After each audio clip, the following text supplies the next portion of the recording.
아멘. 비가 오는 궂은 날씨 속에서도 오늘도 이 새벽 예절에 나오신 모든 성도님 삶 가운데 하나님의 은혜가 함께 하시기를 간절히 축복합니다. 계속해서 11개의 말씀을 통해서 엘리사의 이적들을 보고 있는데요.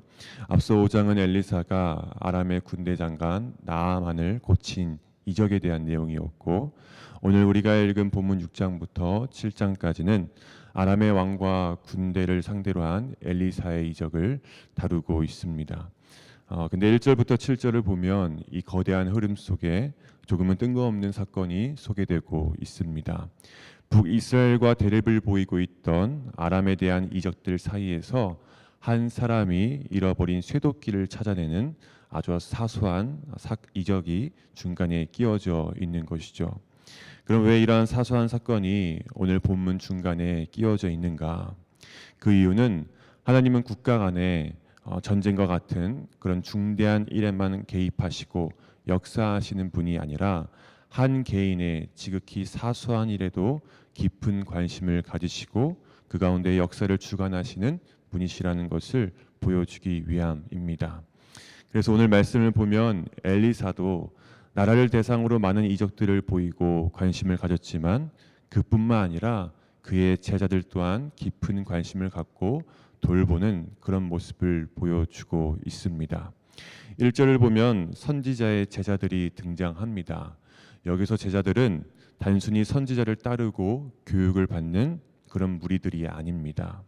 그 당시 북이스라엘은 우상 숭배가 막연하고 세속적인 사람들이 굉장히 많았는데, 그런 세속적인 사람들과 구별되어서 하나님의 말씀을 배우고 가르치겠다고 결단하는 무리들이 바로 이 선지자의 제자들입니다. 오늘날로 말하면 신학생들이라고 볼 수 있겠죠.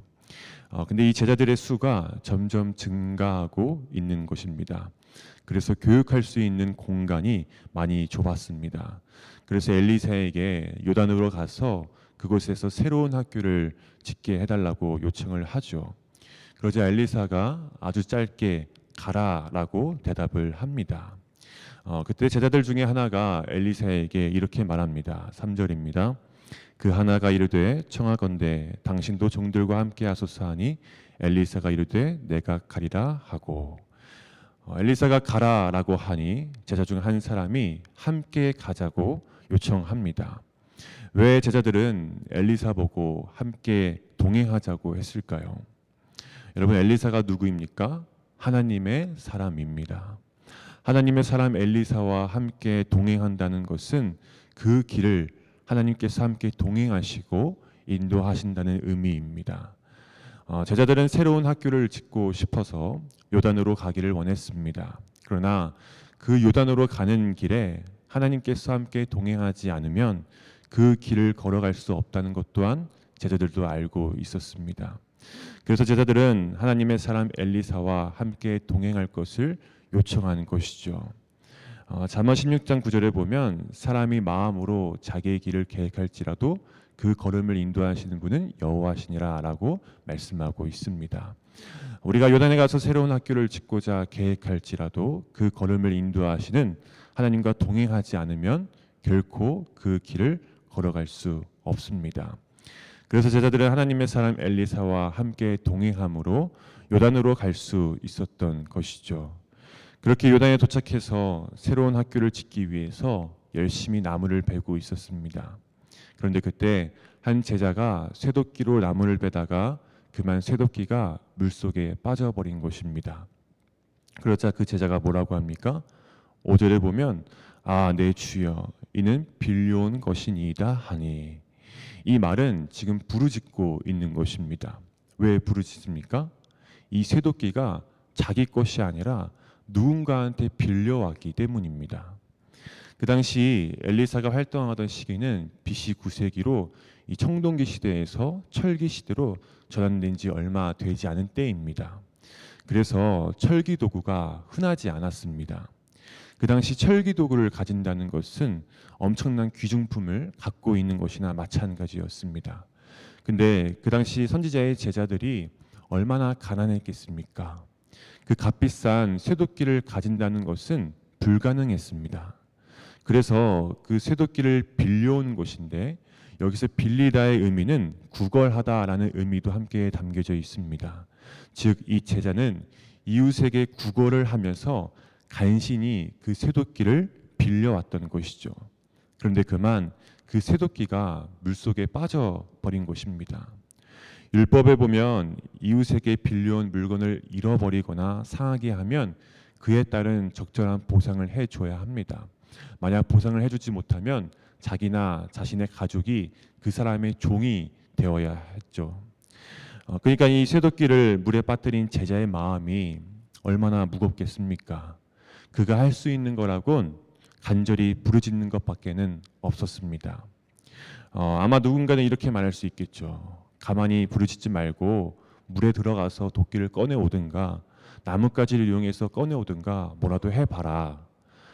물에 빠진 도끼를 보고 아무것도 하지 못하고 그저 간절히 부르짖는 이 제자의 모습이 어쩌면 답답해 보일 수도 있을 것입니다. 그러나 정말 답답한 사람은 하나님께 부르짖지 않고 자기의 힘과 자기의 능력으로 문제를 해결하려고 하는 사람, 전능하신 하나님의 도우심을 구하지 않는 사람이야말로 정말 답답한 사람입니다. 오늘 이 제자는 쇠도끼가 물에 빠지자 즉시 부르짖었습니다. 아, 내 주여, 이는 빌려온 것이니이다 하니. 근데 그러자 어떤 일이 일어났습니까? 6절 말씀입니다. 하나님의 사람이 이르되 어디 빠졌느냐 하매 그곳을 보이는지라 엘리사가 나뭇가지를 베어 물에 던져 쇠도끼를 떠오르게 하고. 이 제자의 간절한 부르짖음에 엘리사가 마치 기다렸다는 듯이 즉시 대답했습니다. 어디 빠졌느냐? 왜 빠뜨렸냐가 아니라 어디 빠졌느냐라고 물으십니다. 여러분, 우리가 어떤 문제 앞에서 하나님께 간절히 부르짖을 때 하나님은 그 문제에 대해서 책망하지 않으십니다. 너 왜 그런 짓을 저질렀니? 이렇게 책망하는 것이 아니라 어디 빠졌느냐라고 응답하시면서 그 문제를 해결해 주십니다. 하나님은 우리의 연약함을 그 누구보다 잘 아십니다. 그래서 하나님이 가장 원하시는 사람은 문제를 일으키지 않거나 실수를 범하지 않는 그런 완벽한 사람이 아니라 하나님 앞에 겸손히 나와서 간절히 부르짖는 사람, 그 사람을 하나님께서 가장 원하십니다. 비록 우리의 연약함으로 인해 실수했을지라도 하나님 앞에 나아가 간절히 부르짖으면 하나님은 우리를 외면하지 않으시고 우리를 반드시 구원해 주실 뿐만 아니라 우리에게 회복의 은혜를 베풀어 주십니다. 그것을 어떻게 알 수 있습니까? 6절 마지막에 보면 엘리사가 나뭇가지를 던졌더니 쇠도끼가 떠올랐다고 합니다. 나뭇가지를 던졌는데 어떻게 그 무거운 쇠도끼가 떠오를 수 있겠습니까? 인간의 이성으로는 절대 이해할 수 없는 상황이죠. 그런데 엘리사는 물 위로 나뭇가지를 던졌습니다. 그러자 쇠도끼가 떠올랐고 그 제자는 손을 내밀어 그 쇠도끼를 잡았습니다. 그리고 그 제자의 마음은 다시 회복됐을 것입니다. 사랑하는 성도 여러분, 우리도 죄로 인해서 하나님과의 관계를 잃어버렸습니다. 그러나 하나님께서 그 사랑하는 아들 예수 그리스도를 십자가에 못 박아 물속에 던지셨습니다. 도무지 이해할 수가 없죠. 그러나 그 십자가 때문에 죄와 허물이 가득해서 도저히 물 위로 떠오를 수 없는 우리가 물 위로 떠오를 수 있었습니다. 예수 그리스도의 그 십자가 때문에 우리의 잃어버린 생명과 깨져버린 하나님과의 관계가 다시 회복될 수 있었던 것이죠. 이해할 수도 없고 설명할 수도 없는 이것을 바로 은혜라고 합니다. 하나님의 은혜로 우리는 새 생명을 얻었습니다. 앞서 우리가 찬양했던 그 고백처럼 이해할 수 없는 그 십자가 때문에 우리는 이제 주님의 새 생명을 얻은 몸이고 옛것은 지나고 새 사람이며 그 생명이 우리 마음에 강같이 흐르는 기적과도 같은 하나님의 은혜를 입은 자들입니다. 오늘 이 놀라운 하나님의 은혜를 기억하시면서 혹시나 나의 실수로 어떤 문제나 어떤 어려움 앞에 놓여 있다면 하나님께 간절히 부르짖으면서 나아가시길 바랍니다. 그럴 때 하나님께서 우리의 모든 문제를 해결해 주시고 우리에게 회복의 은혜를 베풀어 주실 줄로 믿습니다. 오늘 이 새벽 날마다 하나님과 동행함으로써 그 회복의 은혜를 온전히 경험하는 저와 성도님들 되시기를 간절히 축복합니다. 기도하겠습니다. 하나님 감사합니다. 죄로 인해 죽을 수밖에 없는 우리를 구원해 주시고 다시 하나님 앞에 나올 수 있도록 우리를 회복시켜 주심에 감사합니다. 오늘도 우리가 이 자리에 나올 수 있는 것은 하나님의 은혜입니다.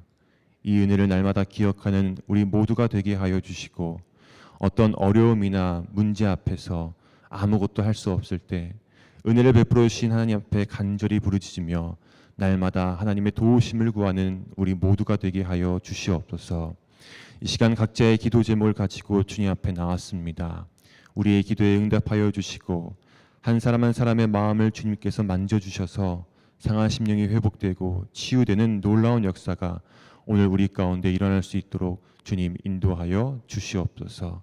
오늘도 우리와 함께 동행해 주실 것을 믿사오며 살아계신 예수님의 이름으로 간절히 기도드렸습니다. 아멘. 하늘에 계신 우리 아버지여, 이름이 거룩히 여김을 받으시오며 나라가 임하시오며 뜻이 하늘에서 이루어진 것 같이 땅에서도 이루어지이다.